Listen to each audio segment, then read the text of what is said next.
Hey, thanks everybody for coming out. This is so fun for us. It's our first rodeo. So if we screw it up, we appreciate the patience, and also like this venue. One more time for Todd. He put this together in, I think 4 days. I think 4 or 5 days ago, we decided to do it. And in 4 or 5 days, kind of just rolled out the red carpet for us. And so we're grateful to be here. And David, I mean, you're a hero of mine personally. From a young age, I'd hear these legendary stories of entrepreneurship and building these airlines. And it was always, so fun to kind of watch from afar. And it's been even more fun to see kind of the next stages of the journey with Azul and with now Breeze. And so anyway, thank you for being here. Oh, thank you. Thank you so much. I asked Todd, how do you taxi the plane out with all those cars in the way? And they said, that's Casey. He moved the cars behind the plane. I'm worried about that plane. It costs more than all of our planes. No. Yeah, I mean, it's a beautiful plane. It's a beautiful plane. Hey, so I want to go back to like the very beginning, like the origin stories, because I think everybody sees today and they see, arguably like this line that's just linear, and it's like from this thing to this thing to this thing to this thing. And all of them have just been wildly successful.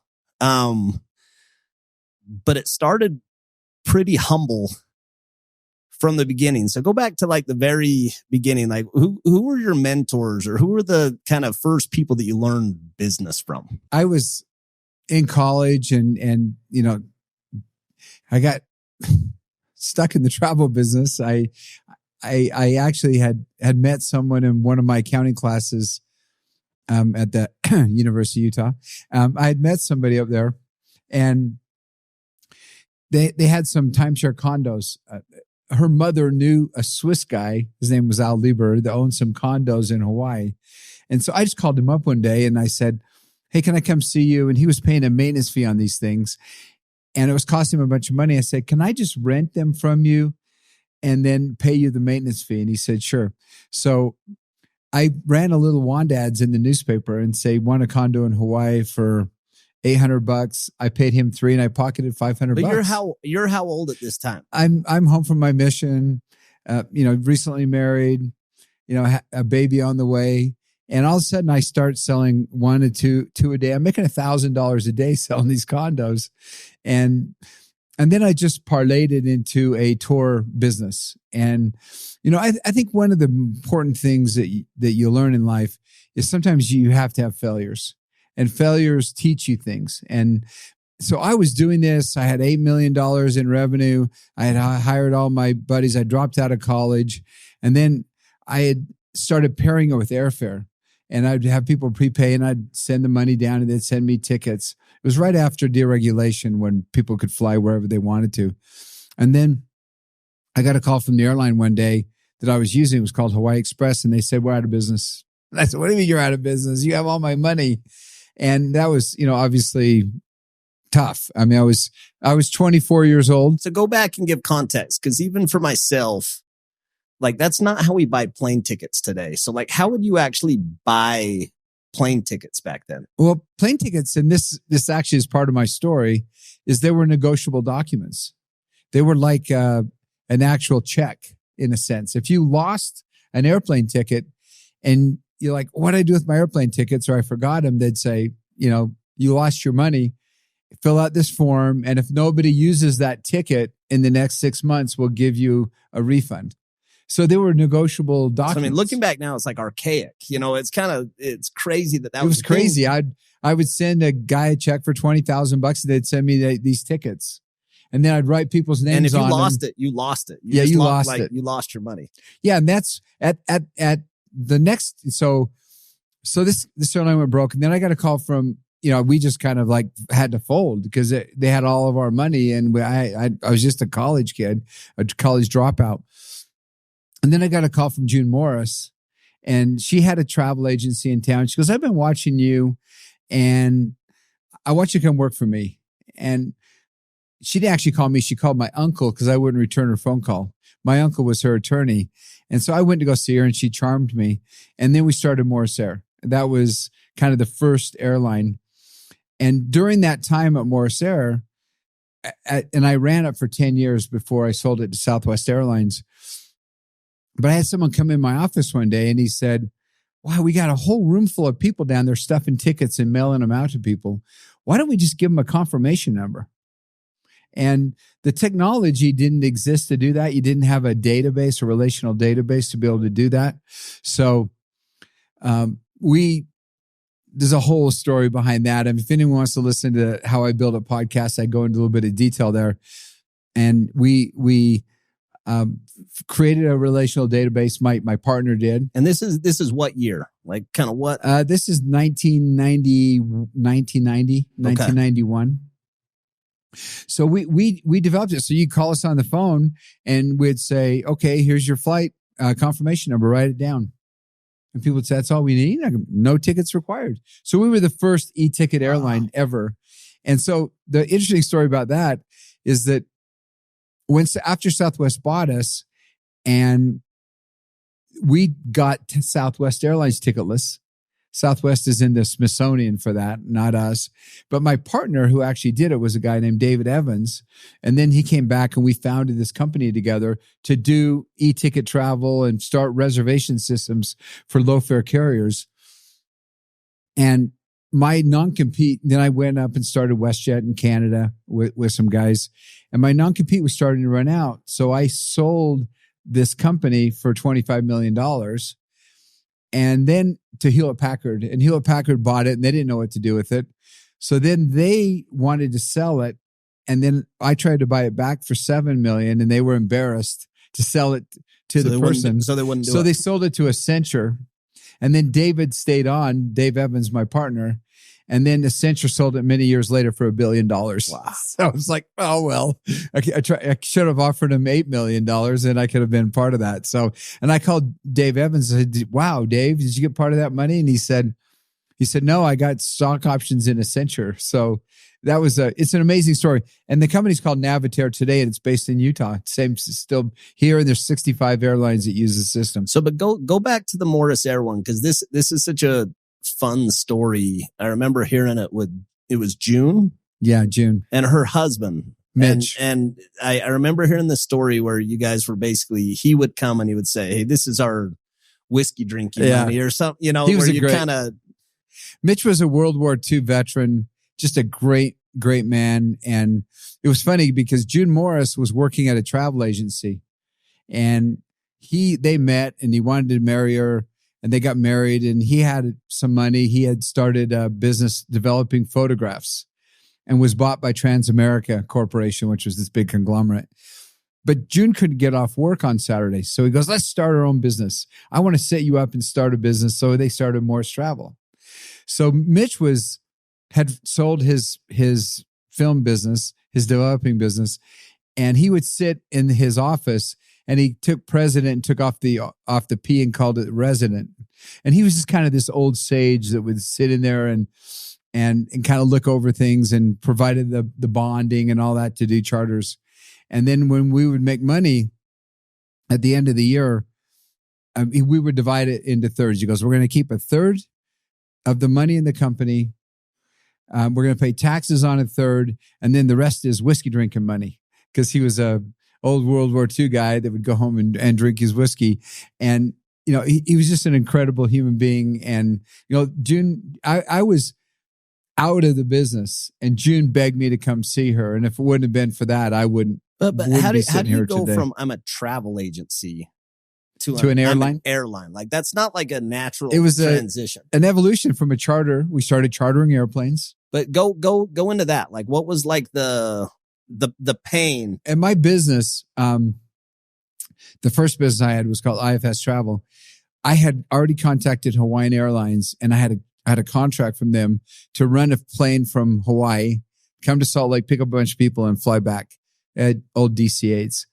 And I didn't have enough money to come up with the bond. I needed a charter bond for $250,000 from the DOT. And so I all that money would have gone into escrow had I just gotten that deal done before the airline that I was using went broke. And so when June hired me, I went and got that contract and said, I have this all set up. June, Mitch, do you want to do the $250,000 bond? And it basically, the whole thing was, I'm going to fly from Hawaii to Provo. Yeah. To Salt Lake. Yeah. Yeah. And it was kind of one time a week.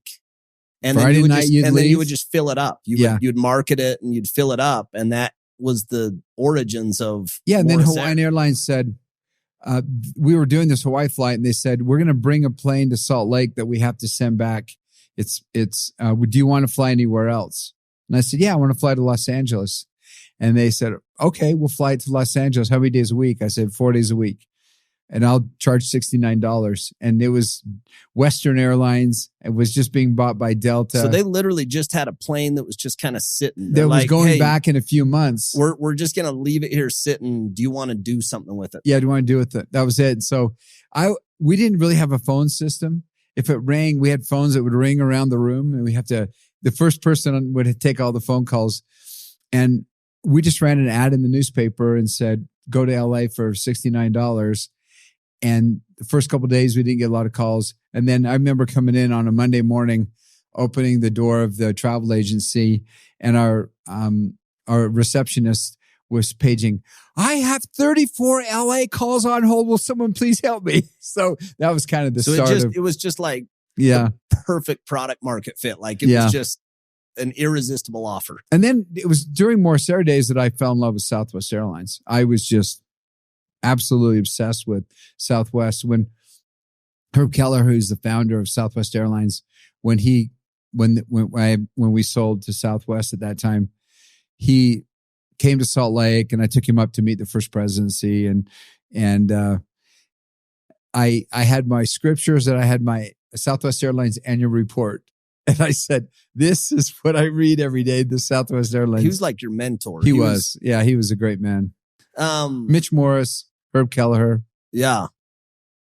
So how do you go from, hey, I'm doing a charter, to I'm building a business that is attractive enough that Southwest says we have to own it? Well, so it's this interesting story. And there's somebody in the room here that is part of this story, a friend of mine. Where's John? Is he here somewhere? So John Evans, he might have snuck out of here. But John, so Steve Hazy is this legendary aircraft leasing guy. He's almost 80 years old. He's kind of like Hall of Fame, right? Yeah, he's Hall of Fame. Yeah. And so Steve, his family immigrated from Hungary. They ended up in New York, and then they ended up in California. And he had a friend that had a dad that had some money to be able to back a loan. And they ended up buying old DC-8 and leasing it to Aeromexico. And they made $40,000 a month doing it, like my condos on a much bigger scale. So then they started this business called International Lease Finance Corporation. It was ILFC. And they were incredible. They were kind of the first ones in that business. And so as luck would have it, Steve, as he was this young Hungarian guy, he was trying to figure out if he could fly free on another airline. And so he looked up this little airline that had just got started that had 2 Navajos. It's called SkyWest Airlines in Salt Lake City. So he flew up to Salt Lake because he wanted to be offered to be on their board so they give him free travel benefits. He walked into the FBO and Chris, his now wife, was sitting there. And so he did his business. And then at the end, he said, if you ever want to work in LA, look me up. And so she went to work for him. He ended up getting baptized, converted. And so his relatives were all in Utah and she was in California and they were in California. So they would fly back and forth on Morris Air. So he called me up one day and he said, look, you don't know me. I go, well, I think I do. He said, I'm tired of my relatives flying on kind of a, charters and old 707s that I was chartering. I've got some airplanes I'll lease you, but you need to become an airline. And here's a guy that can help you do it. So he sent me this guy named Musto Schultz. So we certificated the airline, started adding 737, 300s. and, became Morris Air. And when Southwest bought us, we had like 22 airplanes that we were flying all the way through the Mountain West. And Steve Hazy has been a great friend ever since. But I went down to meet him in LA, and it was this really deluxe office space. I just came in off the turnip truck from Utah, and he had this dining room where they were serving me lunch, and had this big crystal rhino on the conference table. And next to him was John Evans, John's back there. So John was there with Steve sitting side by side. And they said, well, this is our mascot, this rhino. And I said, well, why is that your mascot? And he says, well, it has no known predators and it can copulate for 18 hours. I go, great. Here I am. So that was my starting with Steve. And, we've had a great relationship.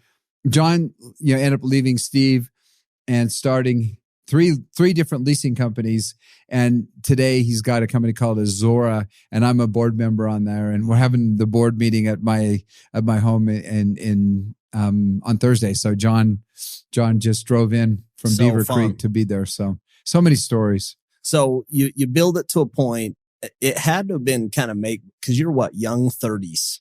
Yeah, I was like 32, 33. And you've got your hero that comes in and says, hey, we want to go buy your business. In fact, we just had the 40-year anniversary of selling that company. That's so crazy. To Southwest Airlines. And I think what is even better about that story is they were 30-year anniversary. They were I'm not that old. Their DNA was service. Yeah. And they were just really good at efficiency and taking care of the customer. And I know for you, that's always been the foundation of every company you've ever built, is just provide world-class service. I mean, you can imagine if you idolized the company and you knew everything about it, and then they take you into their headquarters and there's pictures all over the walls, 5-story building, pictures of everything. And, Herb's there and all these people that are legendary for me. But it was a great learning lesson for me too, because I had all these questions about Southwest that they wasn't in their annual report. And I was there for about 5 months, and I was so impetuous. And many of you have read that I have ADD, and sometimes that's ADD to a fault. I'm blurt things out. And I was so impatient about, there's certain lot of things that we were doing that was better than Southwest. Because kind of the original pitch was hey, you could come take this over, right? Yeah. Well, they paid us $135 million, which was a lot back in those days. Yeah. And so we were, there were things like ticketless travel. We had a heads-up display in our airplanes that allowed us to land in fog that they didn't have. We had a better rate on 800 numbers than they did. We priced our stuff peak on Sunday. They were off peak. So I was just changing all this stuff, and I got everything implemented. And then Herb said, I need to take you out to dinner. And then he said, look, you've made everybody so mad here. You've made everyone so mad that I can't keep you here because you're just, you've kind of upstaged everybody. And I really wanted you to stay here and be the CEO, but I got all these really upset people. You just shook it up too much. You shook it up. So I can remember I were at Ruth Chris Steakhouse in Dallas, and he grabs my hand and I'm crying. And he said, you're just going to have to go. And so, I left, and I had signed a 5-year non-compete with Southwest. So I called her back and I said, look, how about, loosening that 5-year non-compete since it didn't work out? And he goes, you're the last person I want to see in the airline business. Wouldn't do it. Yeah. It kind of a funny story. I've never really told this story before, but I got a call from the Justice Department to go back to Washington, D.C. to talk to him, and their general counsel came along. So I'm sitting there in this room being interviewed by the Justice Department, and they're saying, well, so what are you going to do now? And I said, well, I can't really be in the airline business for 5 years because I have a 5-year non-compete. And they looked over the general counsel and they said, a 5-year non-compete? And he waves them off and says, oh, we know it's not enforceable. Come on. So I said, what? And then Herb said, I don't care. I'll still sue you anyways. because I don't want to in the airline business. So during that 5-year period of time, I started Navitaire, the company's worth $1 billion. And then I went up and started WestJet in Canada. It was the closest spot out of the United States. I didn't want to get in a legal fight with them. So, and it was my word, so I kept it. No, but I think, so this is something that's so interesting with founders, because I think there's this idea that like, when I get that exit, then I'll be happier. Like when I get the money, and it's kind of fool's gold a little bit from the people that I talk to. You're kind of happy for a moment, but what makes you happy is the building and the creation. And it feels like for you, it like did not last too long. I had so much remorse for selling the company. I mean, the Morris has got the biggest share. I think I got, $25 million. I was 33 years old. And they took my little company and they just came in and they just did their thing. And I was, and then they booted me out. And I was like, why did I ever sell? I would have traded all that money to have that company have back. It right back. Yeah, I did. I wasn't happy at all. I mean, obviously we were, we had a lot of competition and stuff. And so in a way, June Morris had developed breast cancer. She was older. Yeah, she had, and so that was one of the reasons that I pushed it. But I was really, I really regretted it. And it's interesting that, what you just said is just a really valuable lesson. And that is that, sometimes you think that you just get your big exit and you have your money, you're going to be happy. And if you're an entrepreneur like I am, and you love building things and you love being part of something big, bigger than yourself, then, that's really not, what drives you. One of the things that I think is the most beautiful part of your story is how hard the hard has been along the way. Because like that, to have your hero fire you, it's got to just like break your heart. But there's a number of these like mile marks, but it seems like the rest of the story never could have happened without that one, so it's like it kind of had to. Well, there's a silver lining in every dark cloud, that was devastating. But getting the JetBlue thing was 100 times worse than that. But what happened to JetBlue is, we were running this company, it was doing great, public. We had a market cap that's higher than it is today, 20 years ago, and our board just we had an event. Well, it was called the Valentine's Day Massacre, where we had an ice storm and some planes got stuck on the runway. And then the board thought, maybe we should, we had a couple of professors, business school professors from, Harvard and Stanford. And they kind of thought, well, this is founder syndrome. Let's get some person in to run it. And they put the person who was running the operation in charge. And then they wanted me just to be the chairman. And I was like, that was absolutely devastating. But the greatest accomplishment of my life came because of that.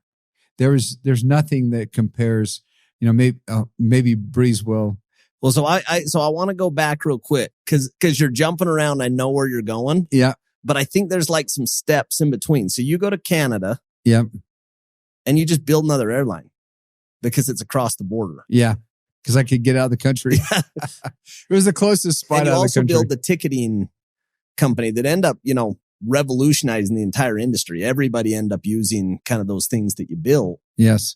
How did you transition from that to JetBlue? And what was kind of the origin thesis of JetBlue? Like when you thought about it, what was the value proposition? Because you'd done Morris Air, now you've done it in Canada, but JetBlue was like, it was pretty disruptive, and it was a lot of the ideas were very new and kind of different. Exactly. A couple of cool stories about that. When I sold Southwest Airlines, we had developed in-home reservationists. All these people were in their homes. Well, Southwest Airlines was a union shop. And the union wouldn't allow people to work from home. They had to work in a call center. So Southwest Airlines built a call center out here, tried to staff it, and everybody quit because they didn't want to work in a call center. And so I told all those people, if I ever start another airline, I will make sure I come and hire all of the reservationists here in Utah. In fact, I met one here tonight that's here that was a year 2000 hire of ours. And so, as my non-compete was running out, another pretty cool story. We had taken some venture capital money at Morris Air a year before, and it was a $15 million investment. And when Southwest called and we made a deal to sell the company, I went to the investors and said, look, we're going to sell. June has cancer. You're going to get 2x your money for 12 months. And they said, well, we don't think that's good enough. And I said, well, what would you be happy with? And they said, we want 2.5x. And I said, well, is that 42.5 million? And they said, yeah. I said, okay, we'll give you 42.5 million. And they said, are you really? And I said, yeah. If you think that's fair, we'll do that. And because there's plenty of money to go around. There's 135 million. You get your 42. June will get hers. I'll get my 25. It's okay. So my non-compete was starting to run out. I called the same guys. I said, do you guys want to do it again? And they go, with you, anytime, any place, anywhere. Wow. And so I said, who was this? It was Michael Lazarus. It was Michael. Yeah. Michael Lazarus, who's on my board at Breeze today. And so I called him up and he said, okay. And I said, but it's going to be a lot more money this time. So, but where do you, because I'm fascinated, where do you get kind of this abundance mindset?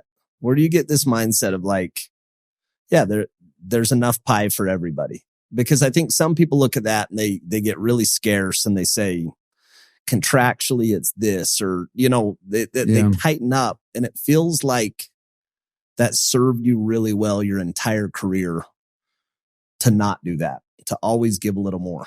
It's, one of my partners at JetBlue who passed away recently, his name was Tom Kelly. He was just a great, great man. He taught me the concept of marginal utility of money. And that is your first million means a lot more to you than your second million and so on. And, I just think, it's never really been about the money for me since I ended up selling the company. It was more about creating something special and, and being fair to people. And because of that, I was able to call Michael and I said, this time it's going to be more than 15 million. It's going to be 135 million we're going to raise. And he says, all right, I'll get it done. We'll get it done. And we started flying in February of 2000. By September 11th of 2001, we were at the printers printing our prospectus to go public when the airplanes hit the tower. We were the first airline to put armored cockpit doors on our airplanes. And we went public the following April when all the airlines were filing for bankruptcy. We went public. First day closed at 1.75 billion in 2002. That's crazy. April of 2002. And like, what was talk to me about the thesis? Because it's kind of been different each time. Morris was a different thesis. Obviously, Canada, it's a smaller market, tighter market. JetBlue was different. Like, what was the thought of, we're going to build it this way and it's going to be different than everybody else because of what? One of the things I learned at Southwest Airlines is you didn't need to buy old airplanes. You could buy new airplanes. And because the maintenance was lower, the fuel efficiency was better, you could depreciate the airplanes over a longer period of time. It was actually cheaper to fly brand new airplanes. Yeah. And a way better experience. Like anybody who's just way better. So I also, having ADD, another funny story. I was on a flight coming from Dallas, and I sat down, and somebody had urinated all over my cloth seat. And I stood up and I had urine all over me. And I called the flight attendant over, and she said, it's the only seat on the airplane. You want to get off, or do you want to fly to Salt Lake? So she gave me a blanket to sit on back when we had pillows and blankets. And then the person who was sitting there had moved up a row and was sitting there. And halfway through the flight, my socks were covered in urine from this poor guy that was sitting in front of me. So the reason I tell a story is I said, we will always have leather seats on all of my airlines. We will never have cloth seats. So we were the first person because you sat in a here seat you can imagine. And then I had ADD, and I was like, I want to put something in the seat back that will keep people occupied. And so one day, one of the guys walks in the office and I said, look, there's this company down in Florida that's installing live television in airplanes. And I said, that's what we're going to do. We're going to put live television in airplanes. And so brand new airplane. And there's a whole nother story how I picked Airbus over Boeing.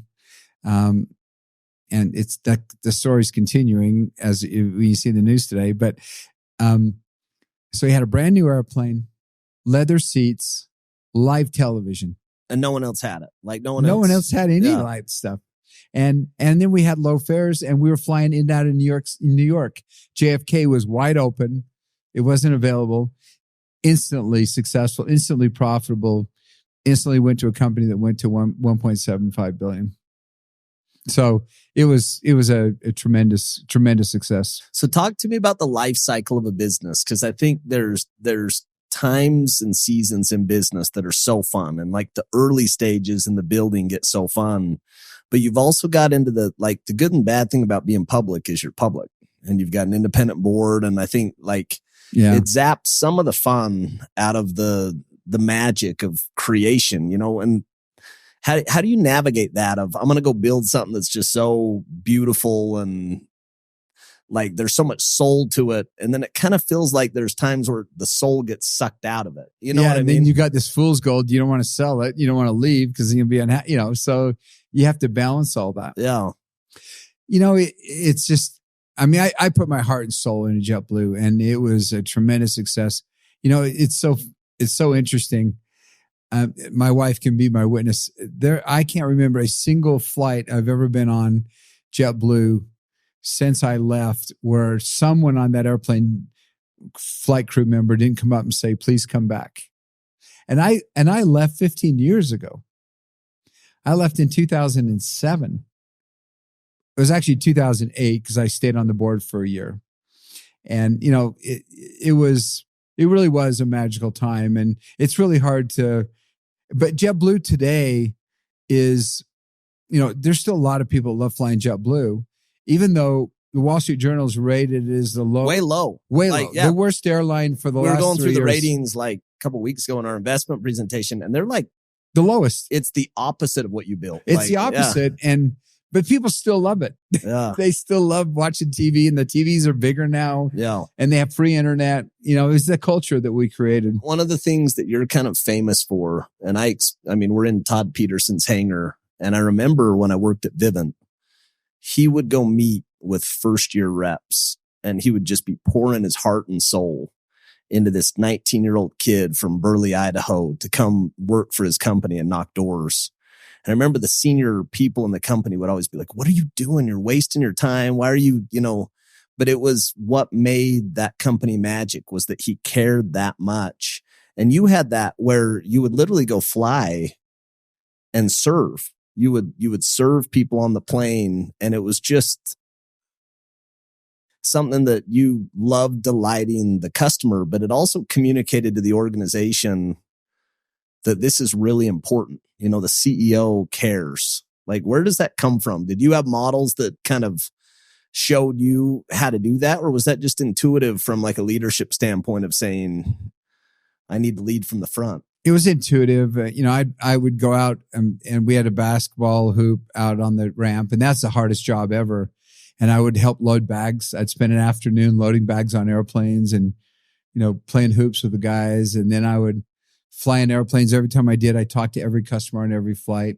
Because if you talk to 162 people on a flight, and then they all go tell their friends, I talked to the CEO on a flight, and I talked to the word just that's spreads. where like the folklore and like the legends are built. You know what I mean? And it's still, I heard those years later, after. So jumping forward to the board lets you go. The board takes you out of that position. Yeah, they did. And it was I think it was proven to be a bad decision, just the financial results. The stock was, was cut by 80% within a couple of years. They did it because you decided we're reimbursing everybody, right? Was that the? Yeah, I mean, I think boards have a kind of a, they look through kind of a one-dimensional view, and they had this guy who I had made the president, was really good at arranging board books and rides to the airport and all that kind of stuff. And that guy will be a good CEO. And it's like, really? He couldn't even run the airline on the day we had the, Valentine's Day massacre. So it was really hard, but I was there for a year, and then I was born in Brazil. My dad was a missionary there. When he came home from his mission, my dad just turned 90 on Sunday. He came home from his mission and he said to my mom, I want to go back and live in Brazil. So I got a job as a journalist in Brazil, and I was born there. So I had this Brazilian passport, and I would go back and visit Brazil as a teenager. And I thought, wow, Brazil's the coolest place on earth. All these beautiful beaches, great restaurants. And then I got called there to be a missionary. And I saw a completely other side of Brazil. I was like horrified. I was like, are you kidding me? Because it's rough. I spent all my time in the favelas. We went to the World Cup. I think it was 2012. And it was scary. Like, there was parts of Brazil that were just you don't want to hang around in Rio in certain parts. So that's what we worked. So I was just like, my young 20-year-old boy heart just said, you know what? I would love to come back here one day and make a difference in the country. I would love to do something for this country. And I just kind of filed that away. And had the JetBlue board not done what it did, I never would have had that opportunity. And so I decided I was going to Brazil and start an airline. And so I gathered together a group of JetBlue people. One of them, who's our CEO today, who's just tremendous, was a missionary in Portugal, spoke funny Portuguese, spoke Portuguese, but not Brazilian Portuguese. Another one was a missionary in Argentina. Another one was a guy who dated a Brazilian at Harvard, so he spoke a little Portuguese. One was a person that I put in charge of safety because Brazil didn't have a safety culture. We raised $250 million this time, and I took this group down to Brazil, and we just had our 15-year anniversary. And what we've created down there is the most really important thing I've ever done. So I did a program at Harvard called Owners, Presidents, Managers. Mm-hmm. And I have a Brazilian that was in my cohort. Yeah. And I mean, Azul is Brazil. It's woven in the fabric of that country. I mean, you guys do what percentage of flights in Brazil? Well, Brazil, there's a case at Stanford, and I just taught it last week for 3 classes, and it was on should he start or shouldn't he? But Azul is the most important company that's been started in Brazil in the last 20 years. We have 1,000 flights a day. We fly over 100,000 people a day. We've more than doubled the air traffic in Brazil, and we serve 170 cities. Our nearest competitor serves 50 cities. So we take life-saving vaccines and medicine to the Amazon jungle. And if you didn't fly on us, you're 4 days by boat. And so we have a fleet of 170 airplanes flying around every day of all kinds. We fly to Europe. We fly to the United States. But, the thing I'm most proud of is we have 16,000 people that work for us, and directly, and another 25,000 indirectly. And those half of them have been brought out of poverty. And so we've just made, I just can't say enough of how proud I am of that company and what we've done. We deliver over 100,000 packages a day. You couldn't, if you order something online before Azul started, it would come through the Correio, the post office, and it would come in 2 weeks. We deliver to 4,800 municipalities in 48 hours or less, 100 some days 150,000 packages. So yeah, I'm so proud of that company. It's really everything. Well, and again, like I go to this like beauty of like the drama of the story, and I think all of us kind of can relate to these peaks of like, I'm a CEO of one of the hottest public companies in the world to kind of embarrassed, and they kind of take the company away from you. You're like, that had to happen. Like it had to happen for Azul to come. You know what I mean? It's like, and I'm still the controlling shareholder at Azul. But Azul, was worth $6 billion. COVID came along. We got nothing from the government, and we would not file for bankruptcy. One of our competitors down there, Gold, just filed this week. I saw that. LATAM filed. Aeromexico filed. Avianca filed. Everybody filed for bankruptcy, but we didn't. We just made a deal with our creditors, and we'll pay you back. The company cash flows about $1.4 billion a year, and then we got to service our debt.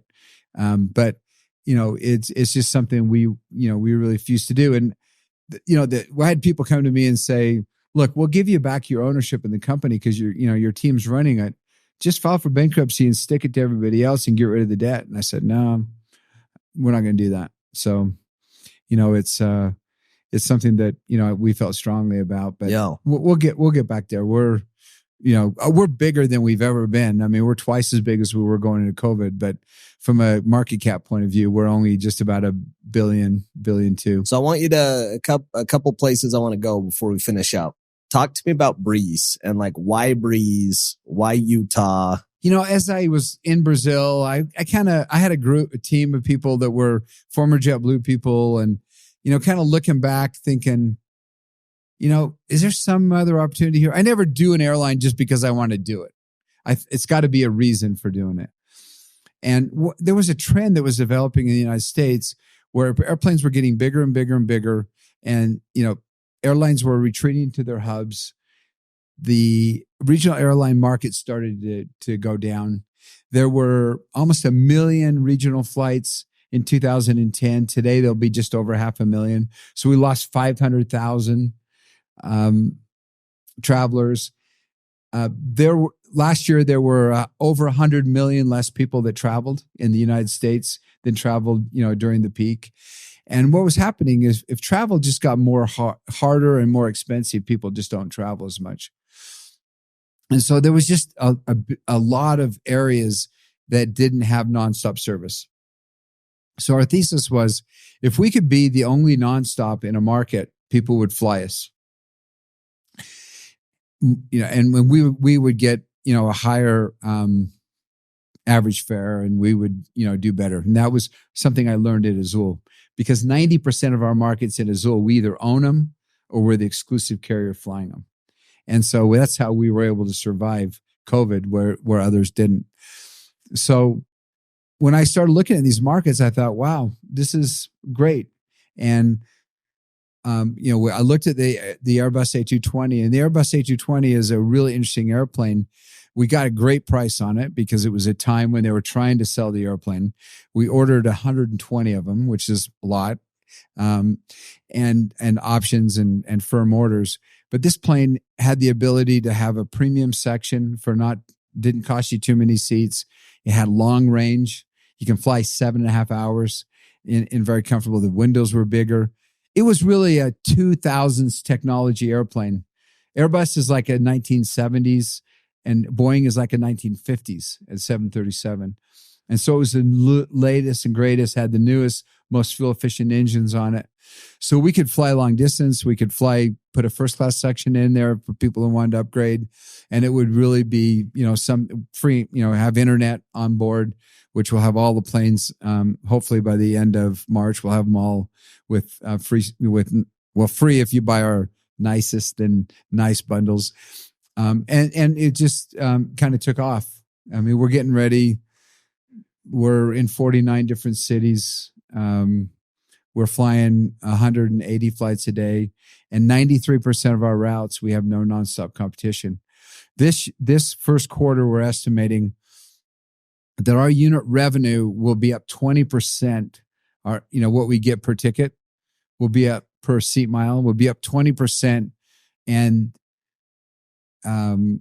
Frontier just announced today, and they're down 6%. But I think the difference, when we were going through this, what was so fascinating to me is you take like an Allegiant, that they get a higher revenue per seat, but they do it just by gouging you. They you get just nickel and dime for everything, but you guys have figured out how to do it with value, how to say, hey, how do we deliver more a first class seat? Or it's an upgrade. Yeah. We upgrade along the way. And our NPS score is as high as it's higher than what we have at Azul. Azul's 68 and we're 70.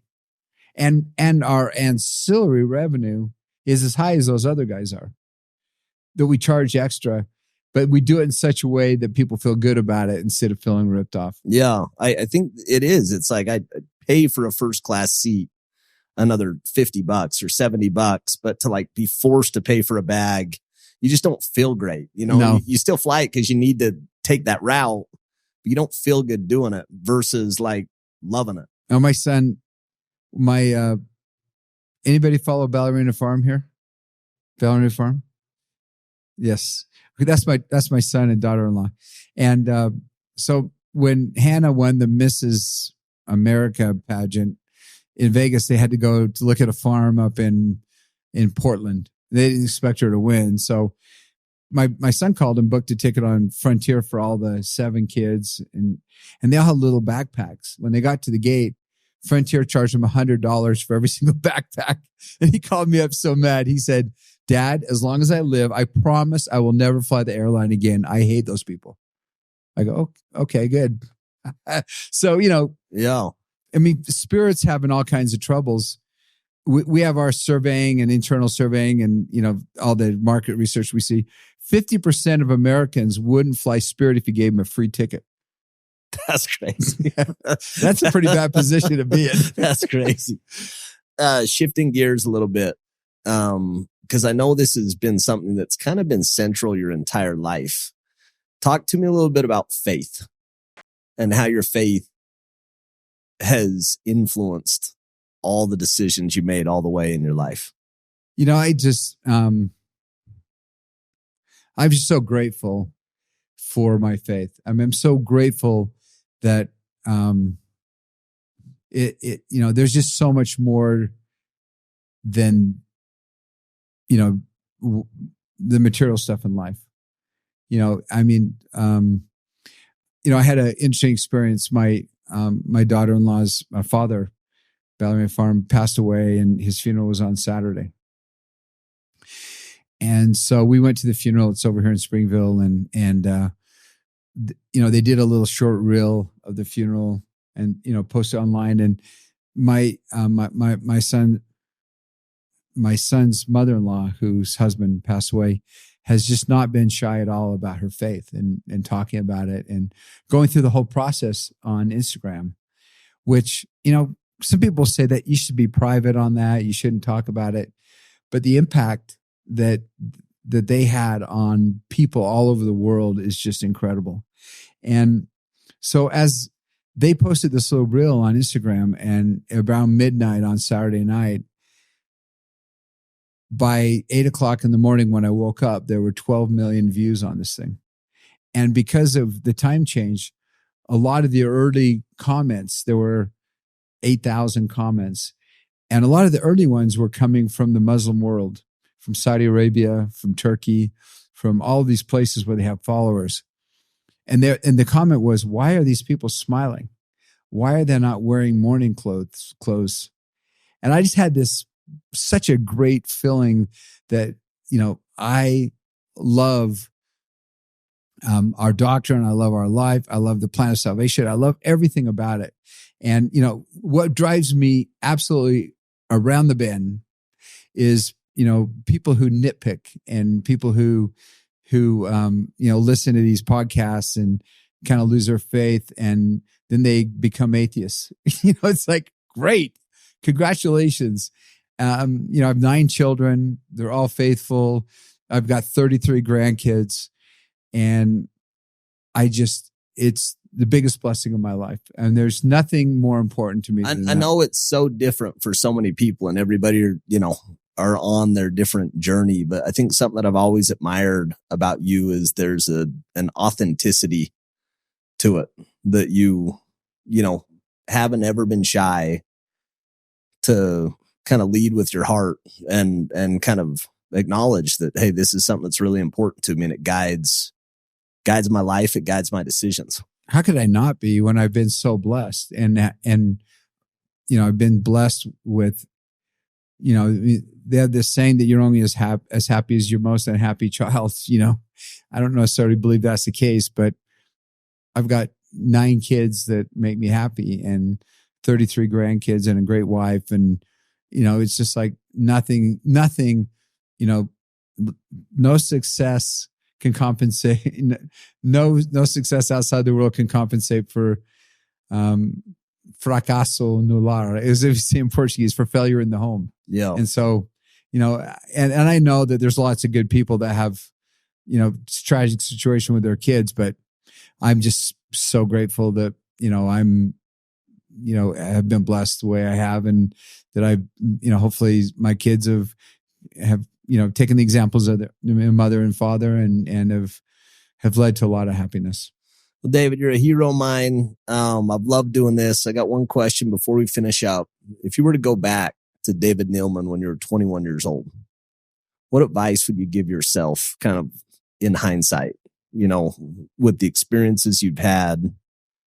What would you tell yourself, 40 plus years later? I had a really inferiority complex about being scholastic. I scored an 18 on the ACT. I got a 9 in English. I was illiterate when I graduated from high school. And I felt like I was kind of a fraud because people thought, wow, you're a pretty sharp guy. And I'm like, no, I'm not. I'm pretty stupid.